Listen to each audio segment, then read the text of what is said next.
So in the last session, we began learning about the spatial querying, where spatial query from selected geographical features based on their location and using the spatial logic or spatial relationship which were on the data sets. Among the data sets, what spatial relationship was existing, through spatial query we were retrieving it.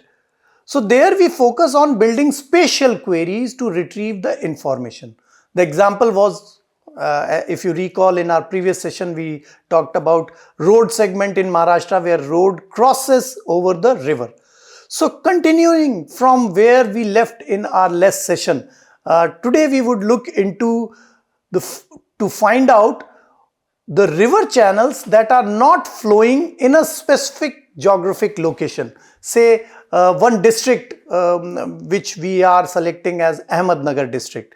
So what is the objective here is that we want to find out the river channels that are not flowing through the Ahmednagar district. So to answer the above query, we will use Maharashtra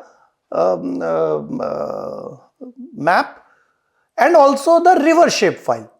That is, one is Maharashtra Tehsil shapefile and another is Maharashtra shapefile. So it is the district shapefile or the Tehsil shapefile. In both these, we will get the district location. So since we want rivers flowing outside the Ahmednagar, so firstly we will select Ahmednagar district from the Maharashtra state.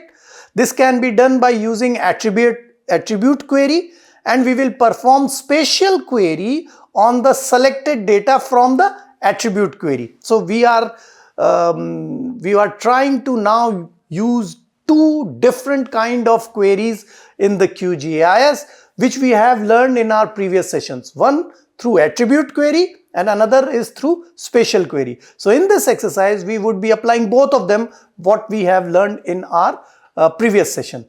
So what we want to do, we are trying to find out that within the Maharashtra state, there is one Ahmednagar district, and there we want to know that which are the river channels that are not flowing through Ahmednagar district.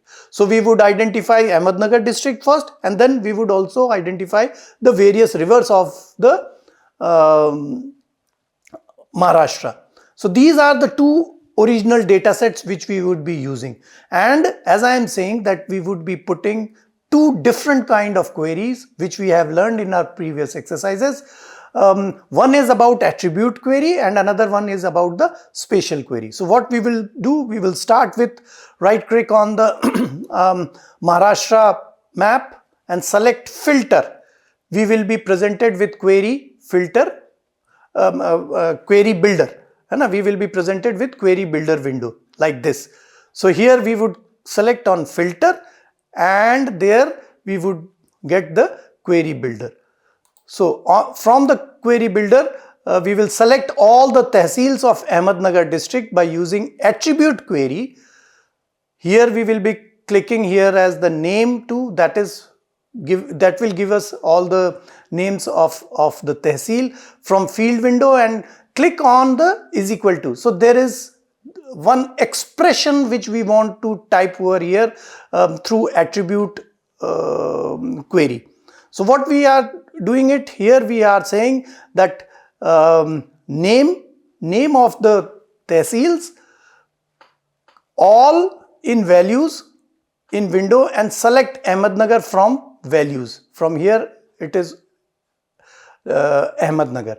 So what we will create in an expression would be name2 is equal to Ahmednagar, and then we will click OK. So this way the query builder attribute query is being used and can be done.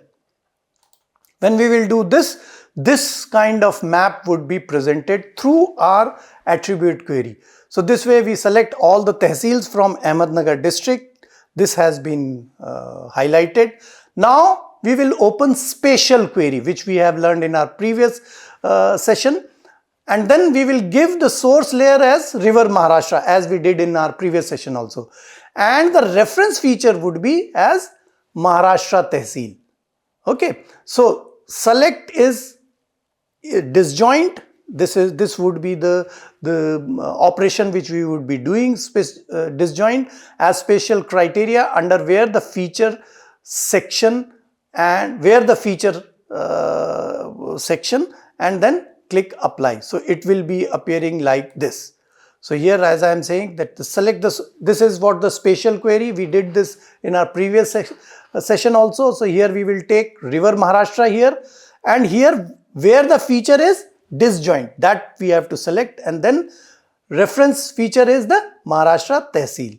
And that way again we will create a new selection, and this way we will select all the tehsils from Ahmednagar district. Now the spatial query will be selected, as I am saying, that river Maharashtra, and reference feature as Maharashtra Tehsil, and then the operation where the feature is to be operating, it will be the feature would be the disjoint, and then we will click apply over here, and it will come like this. So the spatial query, now you can see as to how many of them they are lying within the Ahmednagar district. So that is what the spatial query we did in our previous exercise also. So this part is almost the same what we did in our previous session, but here in this session we have joined two different kind of spatial queries. One was based on attribute query, where we presented some spatial representation in terms of expression, arithmetic expression, and the second one is the spatial query. So this spatial query window will open. We will find the number of features selected along the feature IDs. It is showing here, and here the river channels which are not flowing through Ahmednagar would be highlighted. So all of these which are not flowing through the Ahmednagar district, they are all highlighted and they are being shown in the yellow color. Other than that, they are not being highlighted. It is the rivers which are not flowing through the Ahmednagar district that we have done here in this exercise. And now again, save the selection as separate layer, create a map. You can create the map, close the spatial query window. Again, I want to remind you, I want to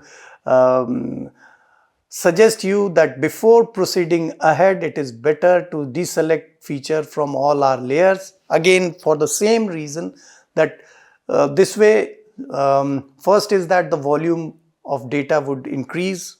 Secondly, since we have created a new data set from our original data set, so we want to deselect it, disconnect it, so that the whatever, if we make any changes in our original data, it won't reflect here.